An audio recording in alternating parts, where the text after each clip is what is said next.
माननीय सदस्यगण, item number 1 Shrimati Nirmala Sitharaman वित्त मंत्री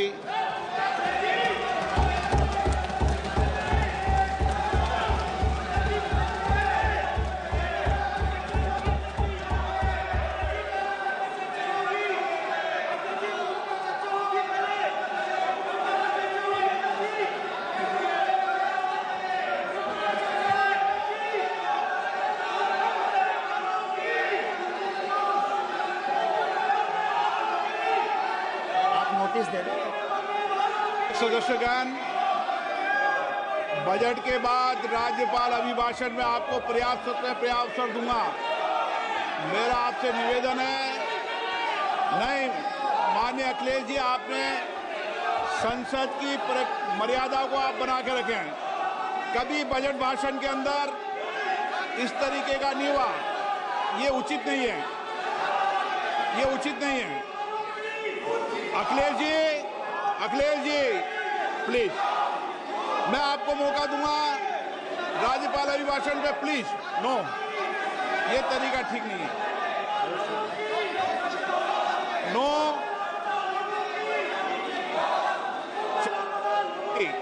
राज्यपाल अभिभाषण पे चर्चा होगी। नो तरीका। Honorable Speaker, I present the budget for 25-26. This budget continues our government's efforts to A. Accelerate growth, B. Secure inclusive development, C. Invigorate private sector investments, D. Uplift household sentiments, and E. Enhance spending power of India's rising middle class. Together, we embark on a journey to unlock our nation's tremendous potential for greater prosperity and global positioning under the leadership of Honorable Prime Minister Shri Narendra Modi. As we complete the first quarter of the 21st century, continuing geopolitical headwinds suggest lower global economic growth over the medium term. However, our aspiration for a Vikasit Bharat inspires us, and the transformative work we have done during our government's first 2 terms guides us to march forward resolutely. Our economy is the fastest growing among all major economies. Our development track record for the past 10 years and structural reforms have drawn global attention. Confidence in India's capability and potential has only grown in this period. We see the next 5 years as a unique opportunity to realize Sabka Vikas, stimulating balanced growth of all regions. The great Telugu poet and playwright Gurujada Apparao had said, "Deshamante matti kadoy, deshamante manushuloy," meaning a country is not just its soil, a country is its people. In line with this, for us, Vikasit Bharat encompasses zero poverty, 100% quality good school education, access to high quality, affordable and comprehensive health care, 100% skilled labor with meaningful employment, 70% women in economic activities, and farmers making our country the food basket of the world.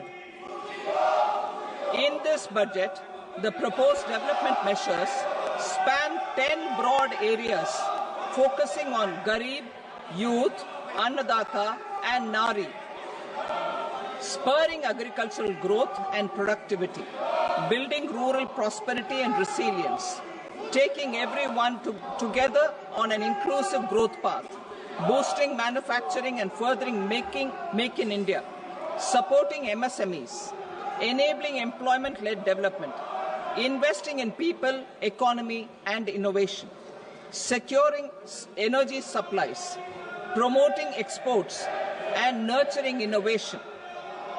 For this journey of development, our 4 powerful engines are agriculture, MSME, investments and exports.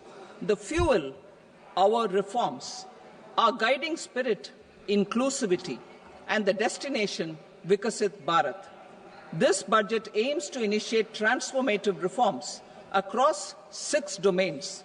During the first 5 years, these will augment our growth potential and global competitiveness. The domains are taxation, power sector, urban development, mining, financial sector, and regulatory reforms. Agriculture as the first engine. Now I move to specific proposals, beginning with agriculture as the first engine.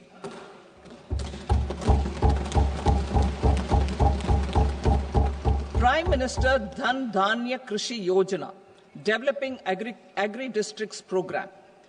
Motivated by the success of the Aspirational District Program, our government will undertake a Prime Minister Dhan Dhanya Krishi Yojana in partnership with states.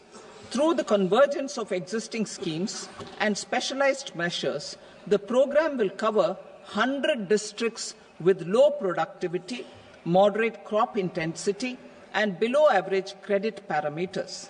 It aims to 1. Enhance agricultural productivity, 2.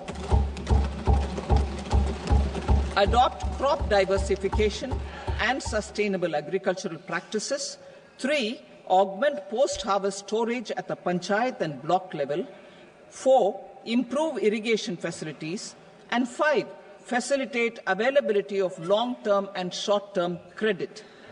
This program is likely to help 1.7 crore farmers. Building rural prosperity and resilience. A comprehensive multi-sectoral Rural Prosperity and Resilience Program will be launched in partnership with the states. This will address underemployment in agriculture through skilling, investment, technology, and invigorating the rural economy. The goal is to generate ample opportunities in rural areas so that migration is an option but not a necessity. The program will focus on rural women, young farmers, rural youth, marginal and small farmers, and landless families. The details are in Annexure A. Domestic best practices will be incorporated, and appropriate technical and financial assistance will be sought from multilateral development banks. In Phase 1, 100 developing agri-districts will be covered. Atmanirbharta in pulses. Our government is implementing the National Mission for Edible Oilseed for achieving Atmanirbharta in edible oils. Our farmers have the capability to grow enough for our needs and more. 10 years ago, we made concerted efforts and succeeded in achieving near self-sufficiency in pulses. Farmers responded to the need by increasing the cultivated area by 50%, and government arranged for procurement and remunerative prices. Since then, with rising incomes and better affordability, our consumption of pulses has increased significantly. Our government will now launch a 6-year mission for Atmanirbharta in pulses with a special focus on Tuar, Urad and Masoor. Details are in Annexure B. Central agencies such as NAFED and NCCF will be ready to procure these 3 pulses as much as offered during the next 4 years from farmers who register with these agencies and enter into agreements. Comprehensive program for vegetables and fruits. It is encouraging that our people are increasingly becoming aware of their nutritional needs. It is a sign of a society becoming healthier. With rising income levels, the consumption of vegetables, fruits, and Sri Anna is increasing significantly. A comprehensive program to promote production, efficient supplies, processing, and remunerative prices for farmers will be launched in partnership with the states. Appropriate institutional mechanisms for implementation and participation of farmer producer organizations and cooperatives will be set up. Makhana Board in Bihar. For this, there is a special opportunity for the people of Bihar. A Makhana Board will be established in the state to improve production, processing, value addition, and marketing of makhana. The people engaged in these activities will be organized into FPOs. The board will provide hand-holding and training support to makhana farmers and will also work to ensure they receive the benefits of all relevant government schemes. A national mission on high-yielding seeds will be launched, aimed at 1. Strengthening research ecosystem, 2. Targeted development and propagation of seeds with high yield, pest resistance, and climate resilience, and 3. Commercial availability of more than 100 seed varieties released since July 2024. India ranks second largest globally in fish production and aquaculture. Seafood exports are valued at 60,000 crore rupees. To unlock the untapped potential of the marine sector, our government will bring in an enabling framework for sustainable harnessing of fisheries from Indian exclusive economic zone and high seas, with a special focus on the Andaman and Nicobar and Lakshadweep islands. For the benefit of lakhs of cotton growing farmers, I am pleased to announce a mission for cotton productivity. This 5-year mission will facilitate significant improvements in productivity and sustainability of cotton farming and promote extra long staple cotton varieties. The best of science and technology support will be provided to farmers. Aligned with our integrated 5F vision for the textile sector, this will help in increasing incomes of the farmers and ensure a steady supply of quality cotton for rejuvenating India's traditional textile sector. Kisan credit cards facilitate short-term loans for 7.7 crore farmers, fishermen, and dairy farmers. The loan limit under modified interest subvention scheme will be enhanced from 3 lakh rupees to 5 lakh rupees for loans taken through the KCC. For Atmanirbharta in urea production, our government had reopened 3 dormant urea plants in the eastern region. To further augment urea supply, a plant with annual capacity of 12.7 lakh metric tons will be set up at Namrup in Assam.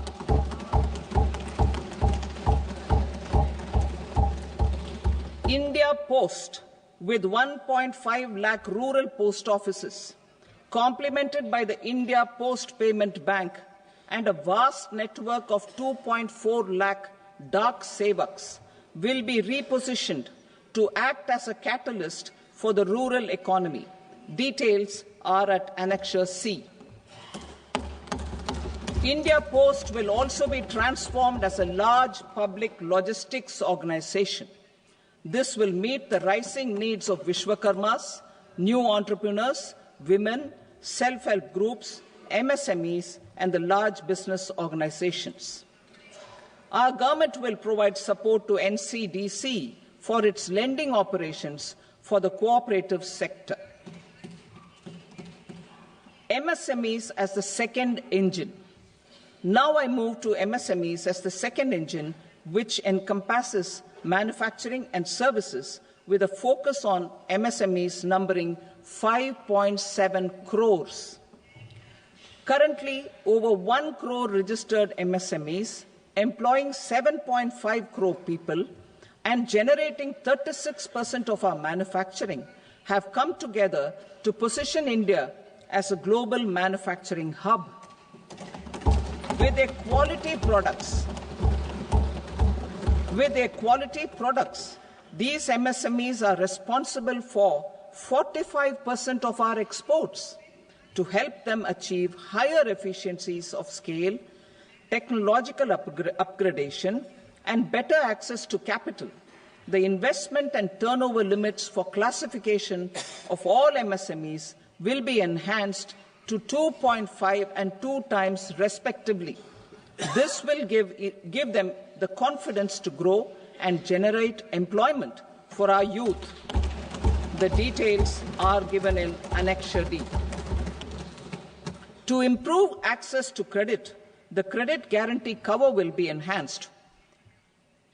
First, for micro and small enterprises from 5 crore to 10 crore rupees, leading to additional credit of 1.5 lakh crores in the next 5 years. Second, for startups from 10 crore rupees to 20 crore rupees, with the guarantee fee being moderated to 1% for loans in 27 focus sectors which are important for Atmanirbhar Bharat. And for well-run exporter MSMEs, for term loans up to 20 crore rupees. Also for the micro enterprises, we will introduce customized credit cards with a 5 lakh rupee limit for micro enterprises registered on Udyam portal. In the first year, 10 lakh such cards will be issued. Fund of funds for startups. The Alternate Investment Fund, AIFs, for startups have received commitments of more than 91,000 crores rupees. These are supported by the fund of funds set up with the Government of India's contribution of 10,000 crore rupees. Now, a new fund of funds with expanded scope and a fresh contribution of another 10,000 crore rupees will be set up. A new scheme will be launched for 5 lakh women, scheduled castes and scheduled tribes, first-time entrepreneurs. This will provide term loans up to 2 crore rupees during the next 5 years. The scheme will incorporate lessons from the successful Stand Up India scheme. Online capacity building for entrepreneurship and managerial skills will also be organized. Measures for labor-intensive sectors. To promote employment and entrepreneurship opportunities in labor-intensive sectors, our government will undertake specific policy and facilitation measures.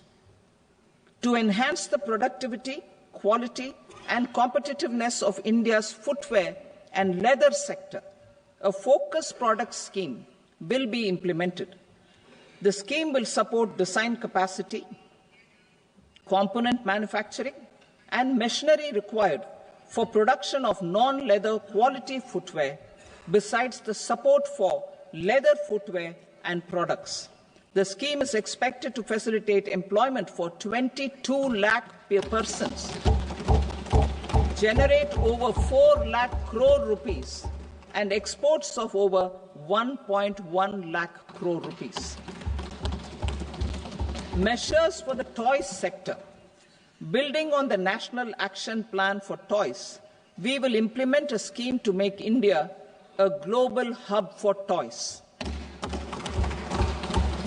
The scheme will focus on development of clusters, skills, and a manufacturing ecosystem that will create high-quality, unique, innovative, and sustainable toys that will represent the Made in India brand. Support for food processing. In line with our commitment towards Purvodaya, we will establish a National Institute of Food Technology, Entrepreneurship and Management in Bihar. The institute will provide a strong fillip to food processing activities in the entire eastern region. This will result in 1. Enhanced income for the farmers through value addition to their produce, and 2, skilling entrepreneurship and employment opportunities for the youth. Manufacturing mission, furthering Make in India. Our government will set up a national manufacturing mission covering small, medium and large industries for furthering Make in India by providing policy support, execution roadmaps, governance and monitoring framework for central ministries and states. Details are in Annexure E. Given our commitment to climate-friendly development, the mission will also support clean tech manufacturing. This will aim to improve domestic value addition and build our ecosystem for solar PV cells, EV batteries, motors and controllers, electrolyzers, wind turbines, very high voltage transmission equipment and grid-scale batteries. Investment as the third engine. Now I move to investment as the third engine, which encompasses investing in people, investing in the economy, and investing in innovation. Investing in people. Saksham Anganwadi and Poshan 2.0. Saksham Anganwadi and Poshan 2.0 program provides nutritional support to more than 8 crore children, 1 crore pregnant women and lactating mothers all over the country, and about 20 lakh adolescent girls in aspirational districts and the Northeast region. The cost norms for these nutritional support will be enhanced appropriately. Atal Tinkering Labs. 50,000 Atal Tinkering Labs will be set up in government schools in the next 5 years to cultivate the spirit of curiosity and innovation and foster a scientific temper among young minds. Broadband connectivity to government secondary schools and PHCs. Broadband connectivity will be provided to all government secondary schools and primary health centers in rural areas under the BharatNet project. Bharatiya Bhasha Pustak Scheme. We propose to implement a Bharatiya Bhasha Pustak scheme to provide digital form Indian language books for schools and for higher education. This aims to help students understand their subjects better and in their language. National Centers of Excellence for Skilling. Building on the initiative announced in the July 24 budget, 5 national centers of excellence for skilling will be set up with global expertise and partnerships to equip our youth with the skills required for Make for India, Make for the World manufacturing. The partnership will cover curriculum design, training of trainers, and a skills certification framework and periodic reviews. Expansion of capacity in IITs. Total number of students in 23 IITs has increased 100% from 65,000 to 1.35 lakh in the past 10 years.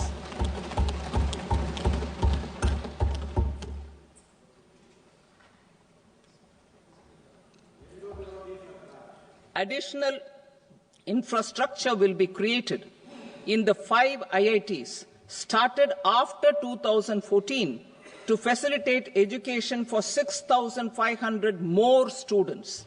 Hostel and other infrastructure capacity at IIT Patna will also be expanded.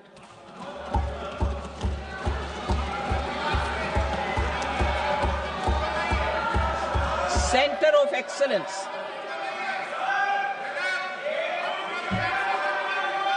Center of Excellence in AI for Education.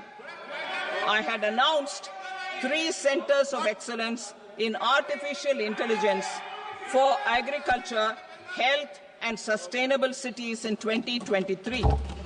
Now a center of excellence in artificial intelligence for education will be set up with a total outlay of 500 crores.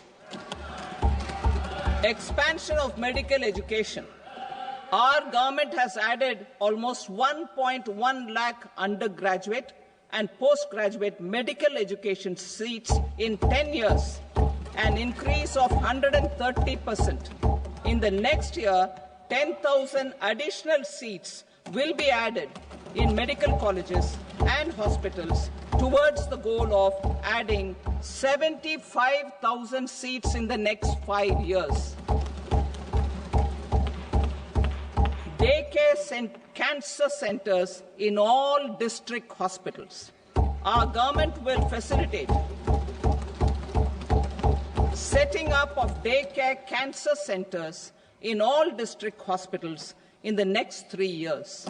200 centers will be established in 25-26 itself. Strengthening urban livelihoods. Our government has been giving priority to assisting urban poor and vulnerable groups.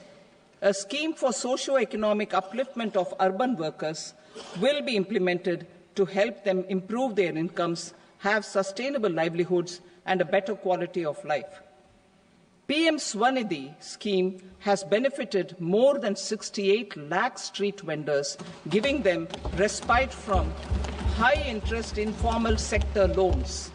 Building on this success, the scheme will be revamped with enhanced loans from banks, UPI-linked credit cards with 30,000 rupees limit, and capacity building support. Social Security scheme for welfare of online platform workers.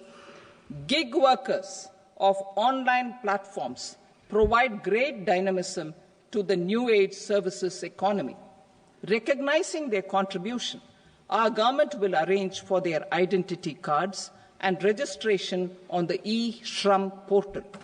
They will be provided health care under PM Jan Arogya Yojana. This measure is likely to assist nearly 1 crore gig workers.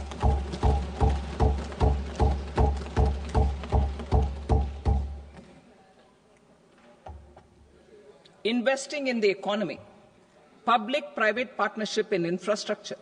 Each infrastructure-related ministry will come up with a 3-year pipeline of projects that can be implemented in PPP mode. States will also be encouraged to do so and can seek support from the India Infrastructure Project Development Fund, which is a scheme to prepare PPP proposals. Support to states for infrastructure. An outlay of 1.5 lakh crore is proposed for the 50-year interest-free loans to states for capital expenditure and incentives for reforms. Building on the success of the first asset monetization plan announced in 2021, the second plan for 2025 to 30 will be launched to plow back capital of 10 lakh crore in new projects. Regulatory and fiscal measures will be fine-tuned to support the plan. Jal Jeevan Mission. Since 2019, 15 crore households representing 80% of India's rural population have been provided access to portable tap water connections. To achieve 100% coverage, I am pleased to announce the extension of this mission until 2028 with an enhanced total outlay. The mission's focus will be on the quality of infrastructure and O&M of rural piped water supply schemes through Jan Bhagidari. A separate MOU or separate MOUs will be signed with the states and union territories to ensure sustainability and citizen-centric water services delivery. Urban sector reforms.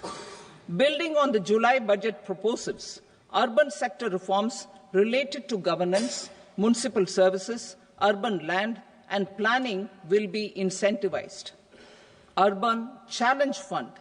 The government will set up an Urban Challenge Fund of 1 lakh crore rupees to implement the proposals for cities as growth hubs. creative redevelopment of cities, and for water and sanitation purposes announced in the July budget.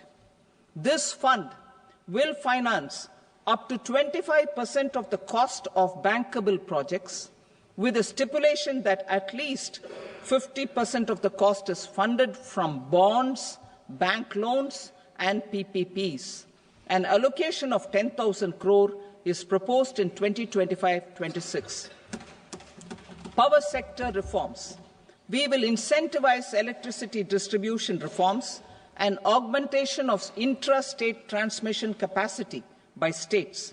This will improve financial health and capacity of electricity companies.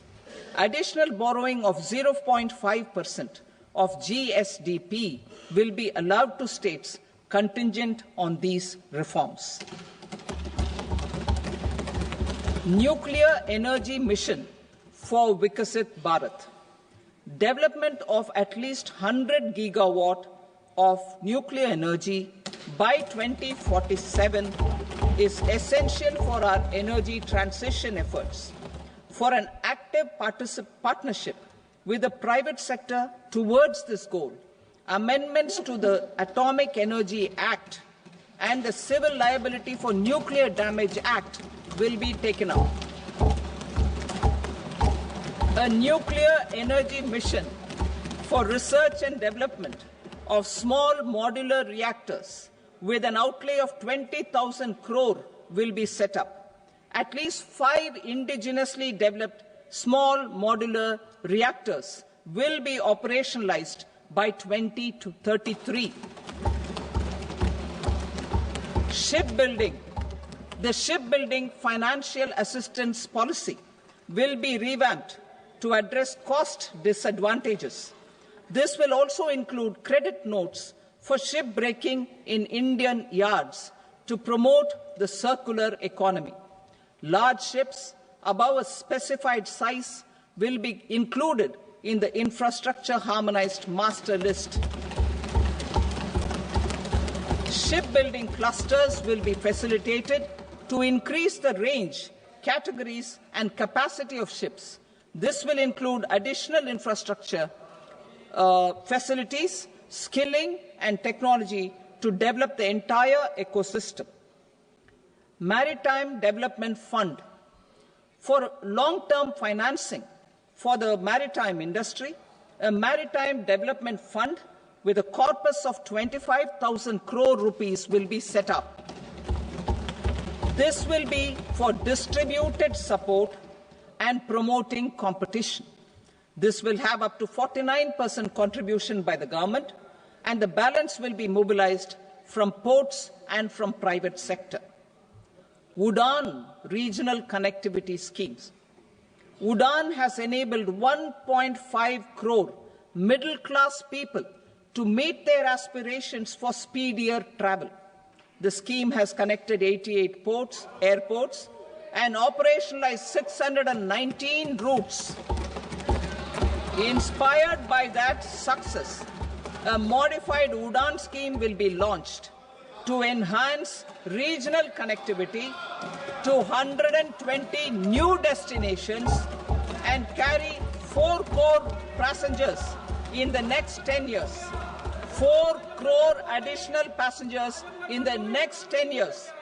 The scheme will also support helipads and smaller airports in hilly, aspirational, and northeast regional districts. Greenfield airports will be facilitated in Bihar to meet the future needs of the state. These will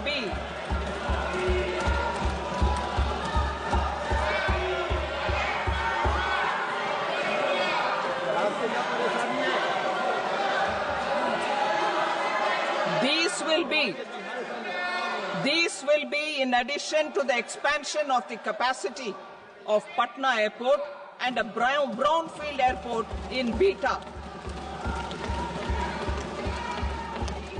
Western Kosi Canal project in Mithilanchal. Financial support will be provided for the Western Kosi Canal ERM project benefiting a large number of farmers, cultivating over 50,000 hectares of land in the Mithilanchal region of Bihar. Mining sector reforms, including those for minor minerals, will be encouraged through sharing of best practices and institutions of a state mining index. A policy for recovery of critical minerals from tailings will be brought out. Under the special window for affordable and mid-income housing, SWAMI, 50,000 dwelling units in stressed housing projects have been completed and keys handed over to home buyers. Another 40,000 units will be completed in 2025, further helping middle-class families who were paying EMIs on loans taken for apartments while also paying rent for their current dwellings. Building on this success, SWAMI Fund 2 will be established as a blended finance facility with contribution from the government, banks and private investors. This fund of 15,000 crore rupees will aim for expeditious completion of another 1 lakh units. PM Gati Shakti data for private sector. For furthering PPPs and assisting the private sector in project planning, access to relevant data and maps from the PM Gati Shakti portal will be provided. Tourism for employment-led growth. Top 50 tourist destination sites in the country will be developed in partnership with states through a challenge mode. Land for building key infrastructure will have to be provided by the states. Hotels in these destinations will be included in the infrastructure harmonized list. The following measures will be taken for facilitating employment-led growth: organizing intensive skill development programs for our youth, including in institutes of hospitality management, providing mudra loans for homestays, improving ease of travel and connectivity to tourist destinations, providing performance-linked incentives to states for effective destination management, including tourist amenities, cleanliness, and marketing efforts, and introducing streamlined e-visa facilities along with visa fee waivers for certain tourist groups. Continuing with the emphasis on places of spiritual and religious significance, in the July budget, there will be a special focus on destinations related to the life and times of Lord Buddha.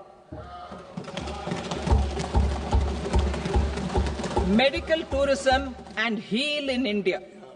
Medical tourism and heal in India will be promoted in partnership with the private sector, along with capacity building and easier visa norms. Investing in innovation.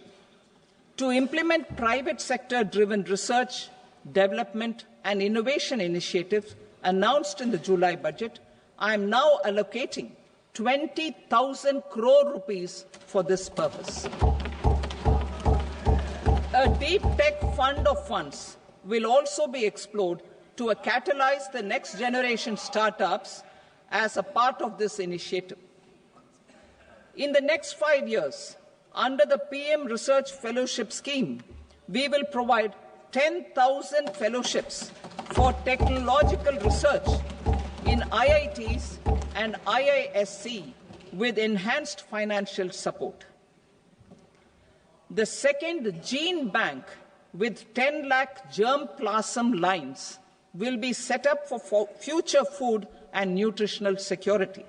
This will provide conservation support to both public and private sectors for genetic resources. We will start a national geospatial mission to develop foundational geospatial infrastructure and data. Using PM Gati Shakti, this mission will facilitate modernization of land records, urban planning, and design of infrastructure projects. A Gyan Bharatam mission for survey, documentation, and conservation of our manuscript heritage with academic institutions, museums, libraries, and private collectors will be undertaken to cover more than 1 crore manuscripts. We will set up a national digital repository of Indian knowledge systems for knowledge sharing. Now I move to exports as the fourth engine. We will set up an export promotion mission with sectoral and ministerial targets driven jointly by the Ministries of Commerce, MSME, and Finance. It will facilitate easy access to export credit, cross-border factoring support, support to MSMEs to tackle non-tariff measures in overseas markets. A digital public infrastructure, Bharat Trade Net, for international trade will be set up as a unified platform for trade documentation and financing solutions. This will complement the Unified Logistics Interface platform. The BTN will be aligned with international practices. Support will be provided to develop domestic manufacturing capacities for our economy's integration with global supply chains. Sectors will be identified based on objective criteria. Facilitation groups with participation of senior officers and industry representatives will be formed for select products and supply chains. Through this, there are huge opportunities related to Industry 4.0, which needs high skills and talent. Our youth have both. Our government will support the domestic electronic equipment industry to leverage this opportunity for the benefit of our youth. A national framework will be formulated as guidance to states for promoting global capability centers in emerging Tier 2 cities. This will suggest measures for enhancing availability of talent and infrastructure, building bylaw reforms, and mechanisms for collaboration with industry. Our government will facilitate upgradation of infrastructure and warehousing for air cargo, including high-value perishable horticultural produce. Cargo screening and customs protocol will be streamlined and made user-friendly. Reforms as the fuel. Over the past 10 years, our government has implemented several reforms for convenience of taxpayers, such as faceless assessment, 2, taxpayer charter, 3, faster returns, 4, almost 99% returns being on self-assessment, and 5, Vivad Se Vishwas scheme.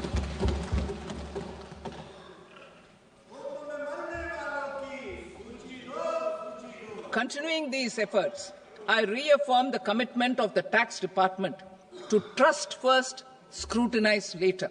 I also propose to introduce the new income tax bill next week. I will detail the indirect tax reforms and changes in direct taxes in Part B. Financial sector reforms. The FDI limit for the insurance sector will be raised from 74 to 100%. This enhanced limit will be available for those companies which invest the entire premium in India. The current guardrails and conditionalities associated with foreign investment will be reviewed and simplified. The services of India Post Payment Bank will be deepened and expanded in rural areas. NABFID will set up a partial credit enhancement facility for corporate bonds for infrastructure. Public sector banks will develop Grameen Credit Score framework to serve the credit needs of SHG members and people in rural areas. A forum for regulatory coordination and development of pension products will be set up.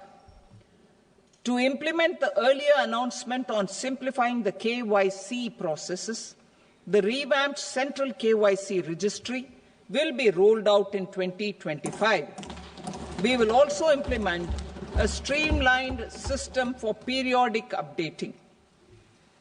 Requirements and procedures for speedy approval of company mergers will be rationalized. The scope for fast-track mergers will also be widened and the process made simpler.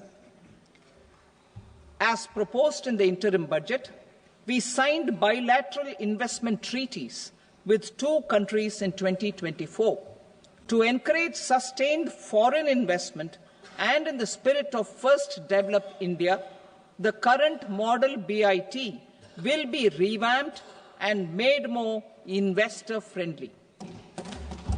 In the last 10 years, in several aspects, including financial and non-financial, our government has demonstrated a steadfast commitment to ease of doing business. We are determined to ensure that our regulations must keep up with technological innovations and global policy developments. A light-touch regulatory framework based on principles and trust will unleash productivity and employment. Through this framework, we will update regulations that were made under old laws. To develop this modern, flexible, people-friendly and trust-based regulatory framework appropriate for the 21st century, I propose 4 specific measures. A high-level committee for regulatory reforms will be set up for a review of all non-financial sector regulations, certifications, licenses, and permissions.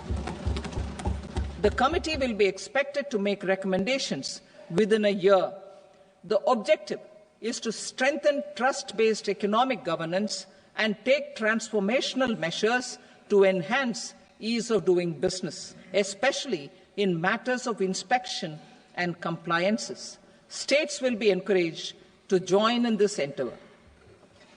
An investment friendliness index of states will be launched in 2025 to further the spirit of competitive, cooperative federalism. Under the Financial Stability and Development Council, a mechanism will be set up to evaluate impact of the current financial regulations and subsidiary instructions. It will also formulate a framework to enhance their responsiveness and development of the financial sector. In the Jan Vishwas Act 2023, more than 180 legal provisions were decriminalized. Our government will now bring up the Jan Vishwas Bill 2.0 to decriminalize more than 100 provisions in various laws. I now move to fiscal policy.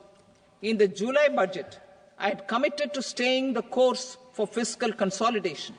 Our endeavour will be to keep the fiscal deficit each year such that central government debt remains on a declining path as a percentage of the GDP. The roadmap for the next 6 years has been detailed in the FRBM statement. Revised estimates for 2024-25. The revised estimate of the total receipts other than borrowings is 31.47 lakh crore rupees, of which the net tax receipts are 25.57 lakh crore rupees. The revised estimate of the total expenditure is 47.16 lakh crore rupees, of which the capital expenditure is about 10.18 lakh crore rupees. The revised estimate of the fiscal deficit is 4.8% of the GDP. Budget estimates for 25-26. Coming to 25-26, the total receipts other than borrowings and total expenditure are estimated at 34.96 lakh crore rupees and 50.65 lakh crore rupees respectively. The net tax receipts are estimated at 8.37 lakh crore rupees. The fiscal deficit is estimated to be 4.4% of GDP. To finance the fiscal deficit, the net market borrowings from dated securities are estimated at 11.54 lakh crore. The balance financing is expected to come from small savings and other sources. The gross market borrowings are estimated at 14.82 lakh crore rupees. I will now move to Part B. Indirect taxes. My proposals relating to customs aim to rationalize tariff structure and address duty inversion. These will also support domestic manufacturing and value addition, promote exports, facilitate trade, and provide relief to common people. Rationalization of customs tariff structure for industrial goods. As a part of comprehensive review of customs rate structure announced in July 2024 budget, I propose to 1. Remove 7 tariff rates. This is over and above the 7 tariff rates removed in 23-24 budget. After this, there will be only 8 remaining tariff rates, including 0 rate. 2. Apply appropriate cess to broadly maintain effective duty incidence, except on a few items where such incidence will reduce marginally. 3. Levy not more than 1 cess or surcharge. Therefore, I propose to exempt social welfare surcharge on 82 tariff lines that are subject to a cess. I shall now take up sector-specific proposals. To provide relief to patients, particularly those suffering from cancer, rare diseases, and other severe chronic diseases, I propose to add 36 life-saving drugs and medicines to the list of medicines fully exempted from basic custom duty.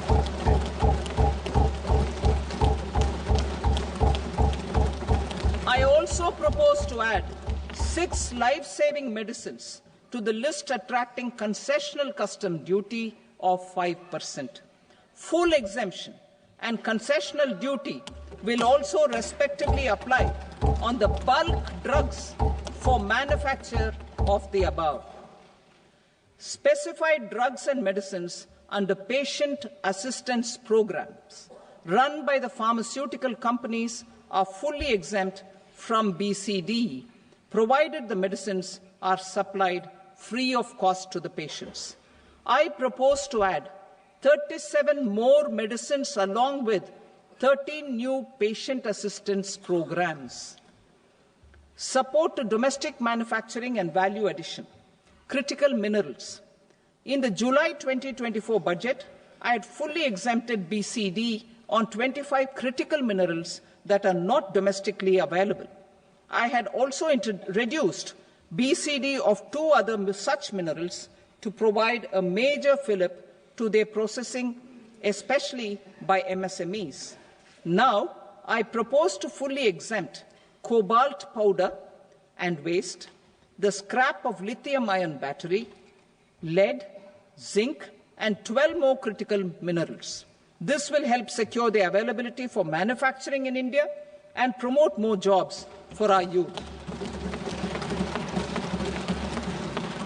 To promote domestic production of technical textile products such as agro-textiles, medical textiles, and geotextiles at competitive prices, I propose to add 2 more types of shuttle-less looms to the list of fully exempted textile machinery.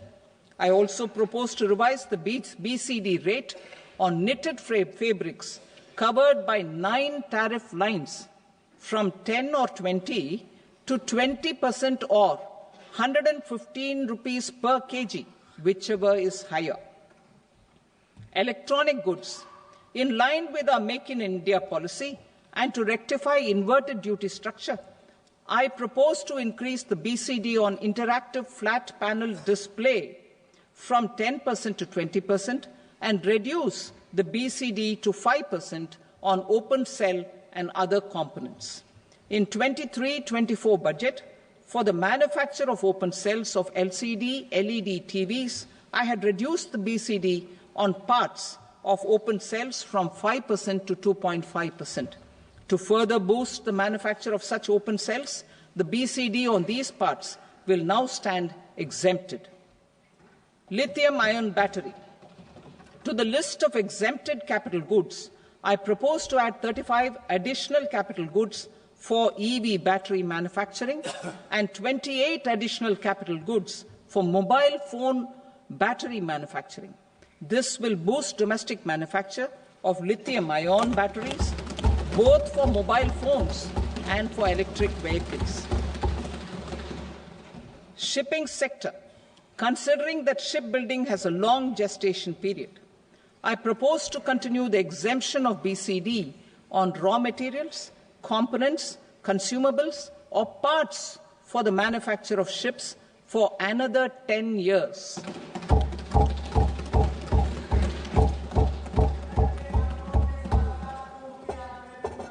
I also propose the same dispensation for shipbreaking to make it more competitive. Telecommunication. To prevent classification disputes, I propose to reduce the BCD from 20% to 10% on carrier-grade Ethernet switches to make it at par with non-carrier-grade Ethernet switches. Export promotion. To facilitate exports of handicrafts, I propose to extend the time period for export from 6 months to 1 year, further extendable by another 3 months if required. I also propose to add 9 items to the list of duty-free inputs. Leather sector. I propose to fully exempt BCD on wet blue leather to facilitate imports for domestic value addition and employment. I also propose to exempt crust leather from 20% export duty to facilitate exports by small tanners. Marine products. To enhance India's competitiveness in the global seafood market, I propose to reduce BCD from 30% to 5% on frozen fish paste, surimi, for manufacture and export of its analog products. I also propose to reduce BCD from 15% to 5% on fish hydrolysates for manufacture of fish and shrimp feed. In July 2024 budget, to promote development of domestic MROs for aircraft and ships, I had extended the time limit for export of foreign origin goods that were imported for repairs from 6 months to 1 year and further extendable by 1 year. I now propose to extend the same dispensation for railway goods. Time limit for provisional assessment. Presently, the Customs Act 1962 does not provide any time limit to finalize provisional assessments, leading to uncertainty and cost to trade. As a measure of promoting ease of doing business, I propose to fix a time limit of 2 years, extendable by a year, for finalizing the provisional assessment.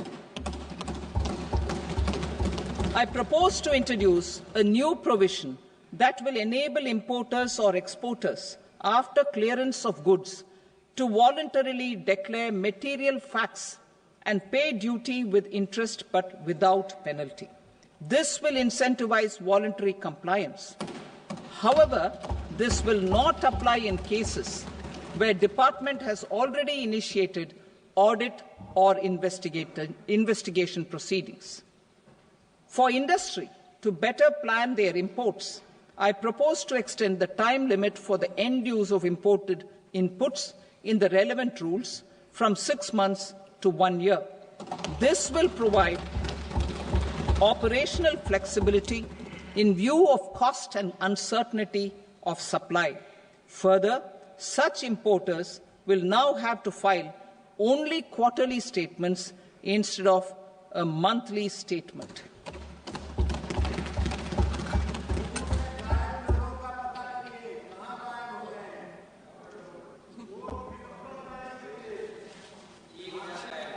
I now come to my direct tax proposals. In Part A, I have briefly underlined taxation reforms as one of key reforms to realize our vision of Vikasit Bharat.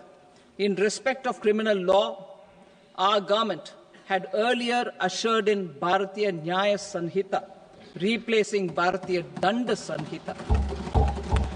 I am happy to inform this august House and the country that for new income tax bill will carry forward the same spirit of Nyaya in its drafting as well.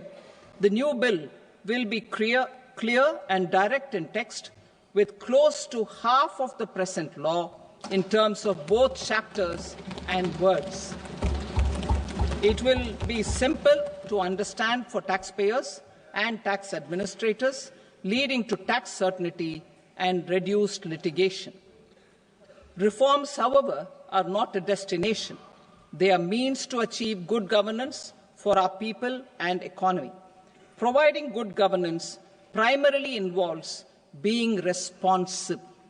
The Tirukkural captures this in verse 542, which reads, "Vaanokki vaazhum ulagallam, mannavan kol nokki vaazhum kudi," meaning, just as the living beings live expecting rains, citizens live expecting good governance. Our government is committed to keeping an ear to the ground and a finger on the pulse and responding while balancing our national building efforts.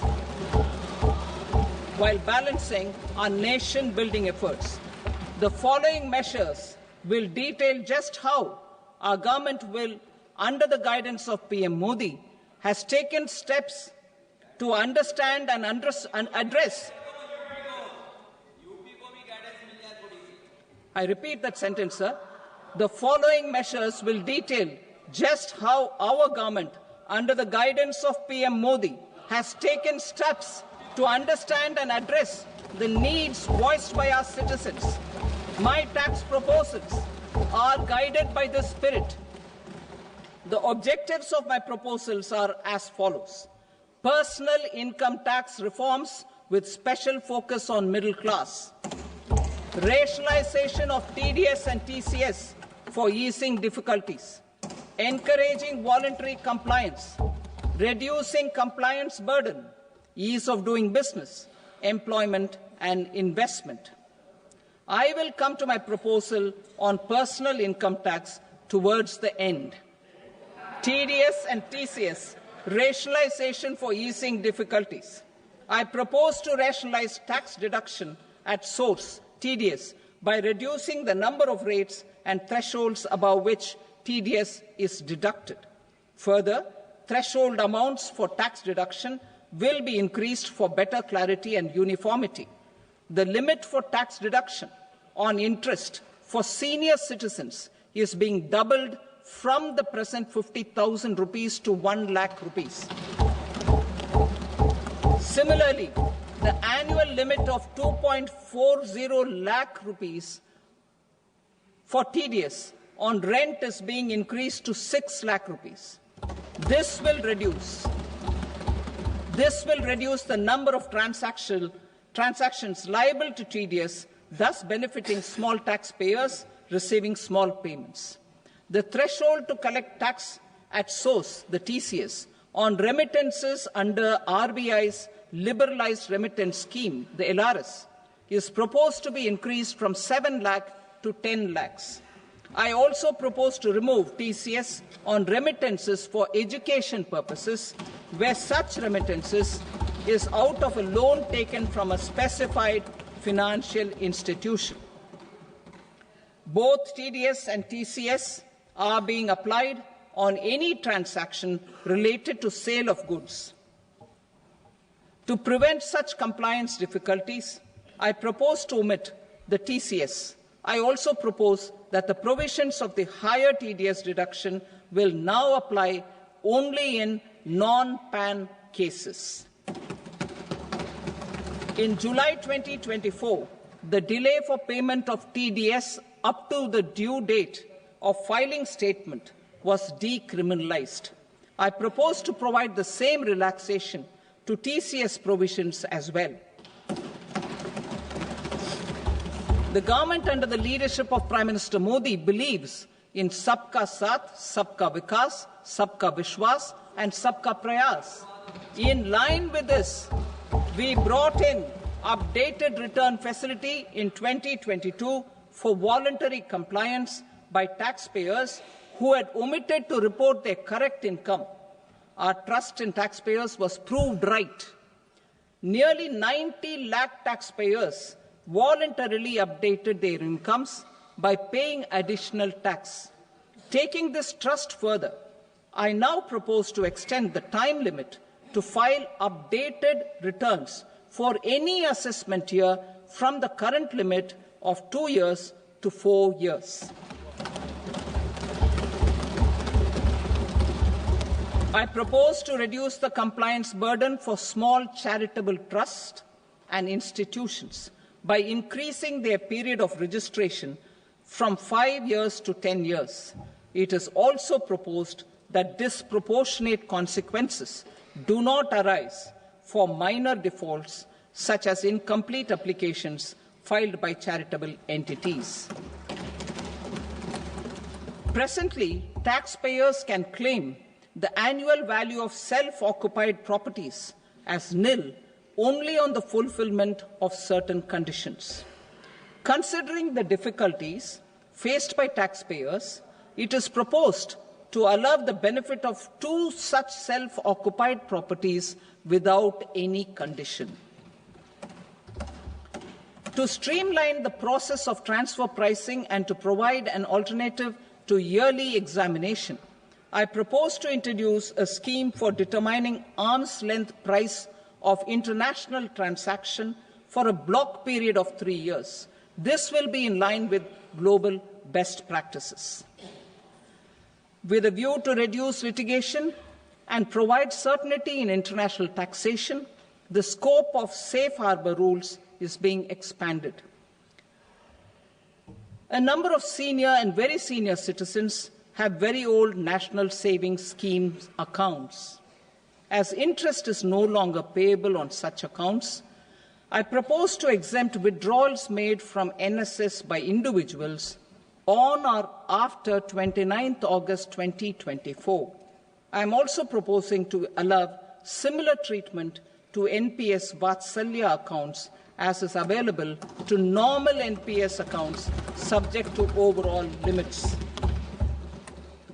In my speech in July 2024, I had promised that all processes, including giving effect to appellate orders, shall be digitalized and made paperless over the next 2 years. So I'm happy to announce that digitalization is being made operational now. In July 2024, we brought in the Vivad Se Vishwas scheme to resolve income tax disputes pending in appeal. The scheme has received a great response, with nearly 33,000 taxpayers having availed of the scheme to settle their disputes. I have a few proposals to promote investment and employment. It is proposed to provide a presumptive taxation regime for non-residents who provide services to a resident company that is establishing or operating an electronics manufacturing facility. I further propose to introduce a safe harbor for tax certainty for non-residents who store components for supply to specified electronics manufacturing units. Presently, the tonnage tax scheme is available only to sea-going ships. The benefits of existing tonnage tax scheme are proposed to be extended to inland vessels registered under the Indian Vessels Act 2021 to promote inland water transport in the country. Extension for incorporation of startups. We continue to support the Indian startup ecosystem. I propose to extend the period of incorporation by 5 years to allow the benefit available to startups which are incorporated before 1/4/2030. In order to attract and promote additional activities in the IFSC, I am inter alia proposing specific benefits to ship leasing units, insurance offices, and treasury centres of global companies which are set up in IFSC. Further, to claim benefits, the cut-off date for commencement in IFSC has also been extended by 5 years to 31/3/2030. Category 1 and Category 2 AIFs are undertaking investments in infrastructure and other such sectors. I propose to provide certainty of taxation to these entities on the gains from securities, to promote funding from sovereign wealth funds and pension funds to the infrastructure sector.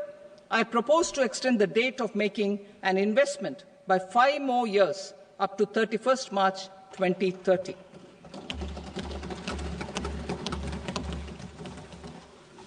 Personal income tax reforms with special focus on middle class. Democracy, demography, and demand are the key support pillars in our journey towards Vikasit Bharat. The middle class provides strength for India's growth.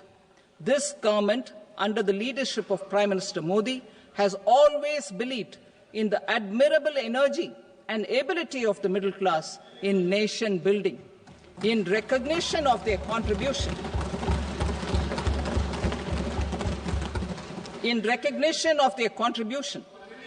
we have periodically reduced their tax burden.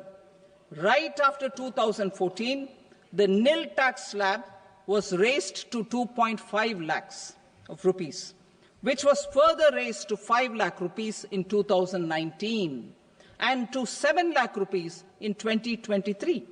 This is reflective of our government's trust on the middle class taxpayers. I am now happy to announce that there will be no income tax payable up to income of 12 lakh rupees.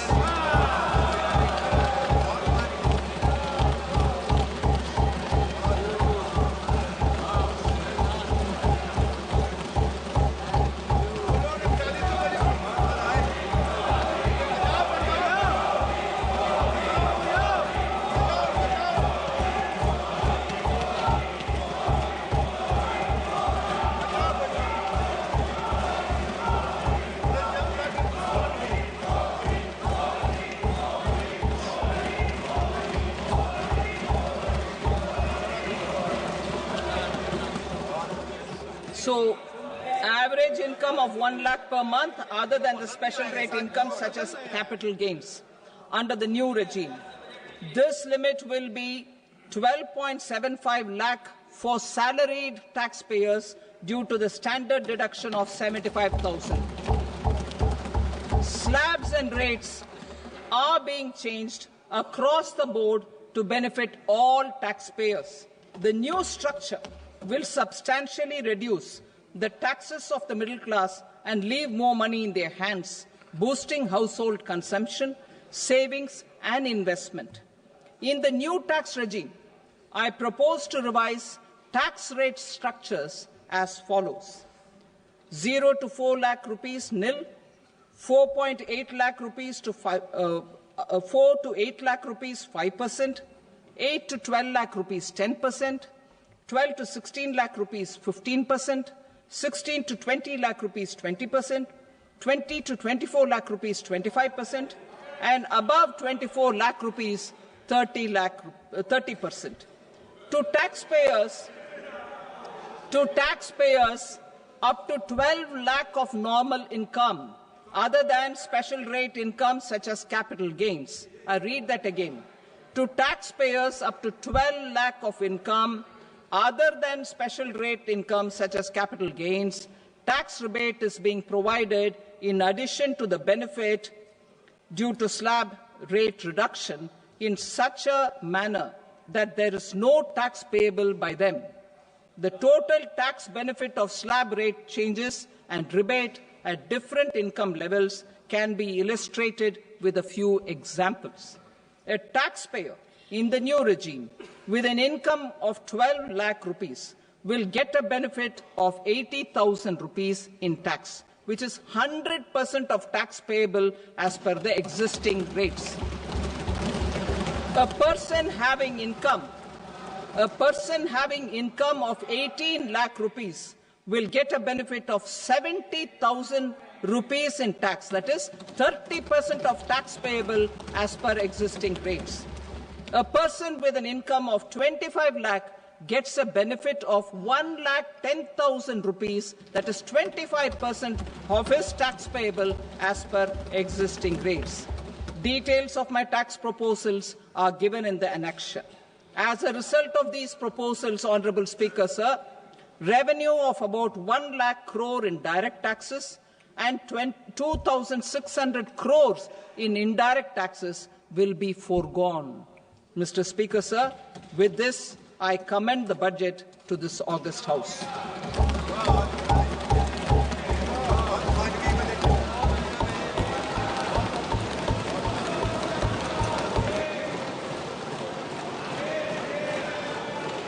Item number 2, Srimati Nirmala Sitharaman. Sir, with your permission, I rise to lay on the table the following statements under Section 3(1) of the Fiscal Responsibility and Budget Management Act 2003. Medium-term fiscal policy cum fiscal policy strategy statement and macroeconomic framework statement. Item number 3, Srimati Nirmala Sitharaman. Sir, with your permission, I rise to move for leave to introduce the Finance Bill 2025. प्रश्न ये है कि विधेयक को पुनर्स्थापित करने की अनुमति प्रदान की जाए। जो सदस्य इसके पक्ष में हाँ कहें, जो सदस्य विरोध में ना कहें। मेरे विचार में निर्णय हाँ वालों के पक्ष में हुआ, हाँ वालों के पक्ष में अनुमति प्रदान की जाती है। माननीय मंत्री जी अब विधेयक को पुनर्स्थापित करें। Sir, I introduce the bill. Thank you. सभा की कार्रवाई सोमवार दिनांक 3 फरवरी 2025 को प्राप्त 11 बजे तक के लिए स्थगित की जाती है।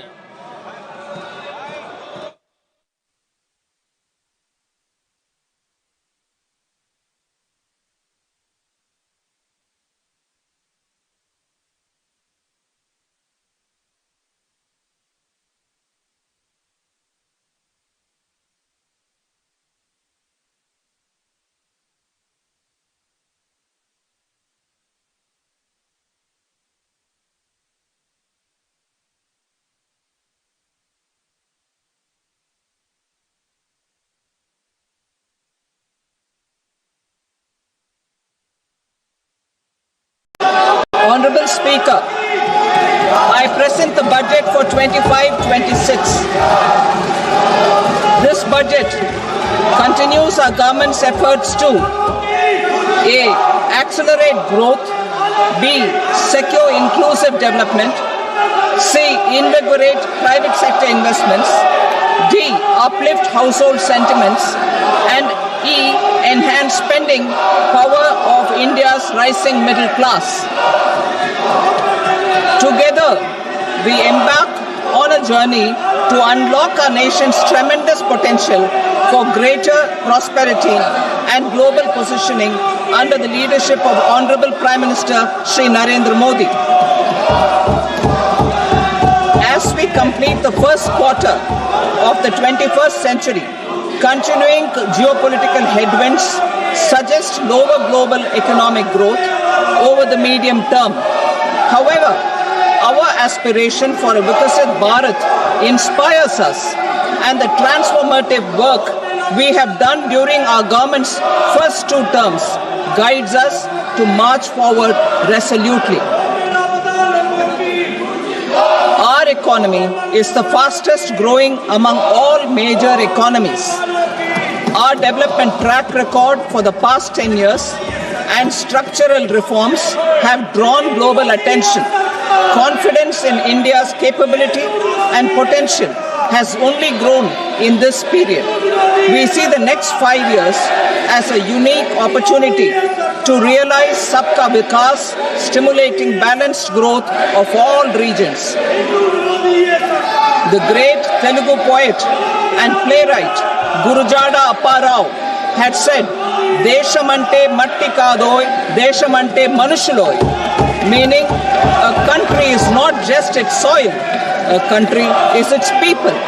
In line with this, for us, Vikasit Bharat encompasses zero poverty, 100% quality good school education, access to high quality, affordable and comprehensive health care, 100% skilled labor with meaningful employment, 70% women in economic activities, and farmers making our country the food basket of the world.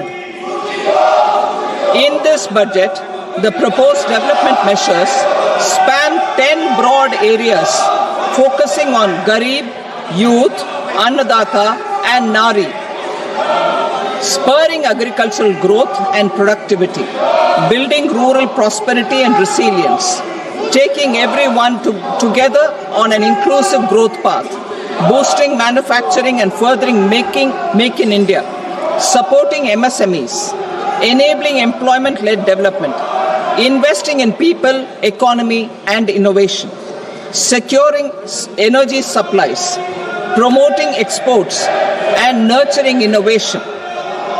For this journey of development, our four powerful engines are agriculture, MSME, investments and exports. The fuel, our reforms, our guiding spirit, inclusivity, and the destination, Vikasit Bharat. This budget aims to initiate transformative reforms across 6 domains. During the first 5 years, these will augment our growth potential and global competitiveness. The domains are taxation, power sector, urban development, mining, financial sector, and regulatory reforms. Agriculture as the first engine. Now I move to specific proposals, beginning with agriculture as the first engine.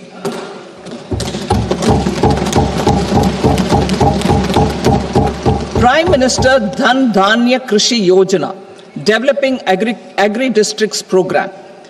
Motivated by the success of the aspirational district program, our government will undertake a Prime Minister Dhan Dhanya Krishi Yojana in partnership with states. Through the convergence of existing schemes and specialized measures, the program will cover 100 districts with low productivity, moderate crop intensity, and below average credit parameters. It aims to 1. Enhance agricultural productivity, 2. Adopt crop diversification and sustainable agricultural practices, 3. Augment post-harvest storage at the panchayat and block level, 4. Improve irrigation facilities, and 5. Facilitate availability of long-term and short-term credit. This program is likely to help 1.7 crore farmers. Building rural prosperity and resilience. A comprehensive multi-sectoral rural prosperity and resilience program will be launched in partnership with the states. This will address underemployment in agriculture through skilling, investment, technology, and invigorating the rural economy. The goal is to generate ample opportunities in rural areas so that migration is an option but not a necessity. The program will focus on rural women, young farmers, rural youth, marginal and small farmers, and landless families. The details are in Annexure A. Domestic best practices will be incorporated, and appropriate technical and financial assistance will be sought from multilateral development banks. In Phase 1, 100 developing agri-districts will be covered. Atmanirbharta in pulses. Our government is implementing the National Mission for Edible Oilseed for achieving Atmanirbharta in edible oils. Our farmers have the capability to grow enough for our needs and more. 10 years ago, we made concerted efforts and succeeded in achieving near self-sufficiency in pulses. Farmers responded to the need by increasing the cultivated area by 50%, and government arranged for procurement and remunerative prices. Since then, with rising incomes and better affordability, our consumption of pulses has increased significantly. Our government will now launch a 6-year mission for Atmanirbharta in pulses with a special focus on Tuar, Urad and Masoor. Details are in Annexure B. Central agencies such as NAFED and NCCF will be ready to procure these 3 pulses as much as offered during the next 4 years from farmers who register with these agencies and enter into agreements. Comprehensive program for vegetables and fruits. It is encouraging that our people are increasingly becoming aware of their nutritional needs. It is a sign of a society becoming healthier. With rising income levels, the consumption of vegetables, fruits, and Shri Anna is increasing significantly. A comprehensive program to promote production, efficient supplies, processing, and remunerative prices for farmers will be launched in partnership with the states. Appropriate institutional mechanisms for implementation and participation of farmer producer organizations and cooperatives will be set up. Makhana Board in Bihar. For this, there is a special opportunity for the people of Bihar. A Makhana Board will be established in the state to improve production, processing, value addition, and marketing of makhana.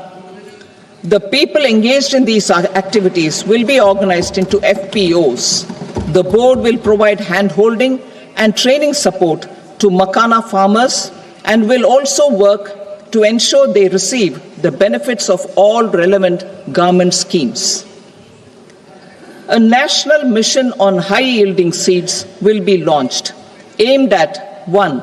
Strengthening research ecosystem, 2. Targeted development and propagation of seeds with high yield, pest resistance, and climate resilience, and 3. Commercial availability of more than 100 seed varieties released since July 2024. India ranks second largest globally in fish production and aquaculture. Seafood exports are valued at 60,000 crore rupees. To unlock the untapped potential of the marine sector, our government will bring in an enabling framework for sustainable harnessing of fisheries from Indian exclusive economic zone and high seas, with a special focus on the Andaman and Nicobar and Lakshadweep Islands. For the benefit of lakhs of cotton growing farmers, I am pleased to announce a mission for cotton productivity. This 5-year mission will facilitate significant improvements in productivity and sustainability of cotton farming and promote extra long staple cotton varieties. The best of science and technology support will be provided to farmers. Aligned with our integrated 5F vision for the textile sector, this will help in increasing incomes of the farmers and ensure a steady supply of quality cotton for rejuvenating India's traditional textile sector. Kisan credit cards facilitate short-term loans for 7.7 crore farmers, fishermen, and dairy farmers. The loan limit under modified interest subvention scheme will be enhanced from 3 lakh rupees to 5 lakh rupees for loans taken through the KCC. For Atmanirbharta in urea production, our government had reopened 3 dormant urea plants in the eastern region.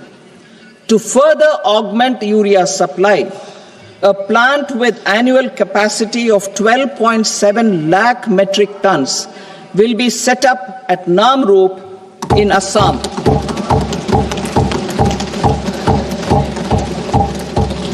India Post with 1.5 lakh rural post offices, complemented by the India Post Payment Bank and a vast network of 2.4 lakh Dak Sevaks, will be repositioned to act as a catalyst for the rural economy. Details are at Annexure C. India Post will also be transformed as a large public logistics organization.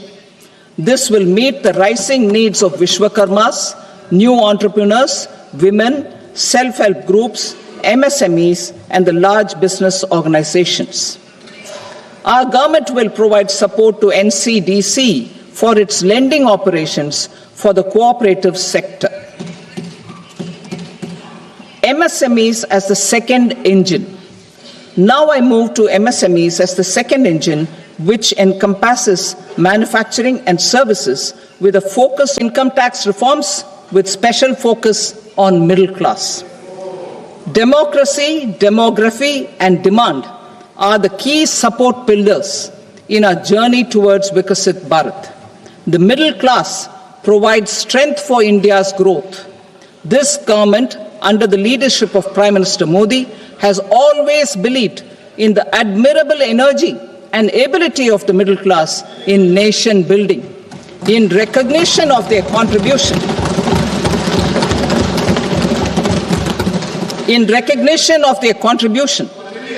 we have periodically reduced their tax burden. Right after 2014, the nil tax slab was raised to 2.5 lakhs of rupees, which was further raised to 5 lakh rupees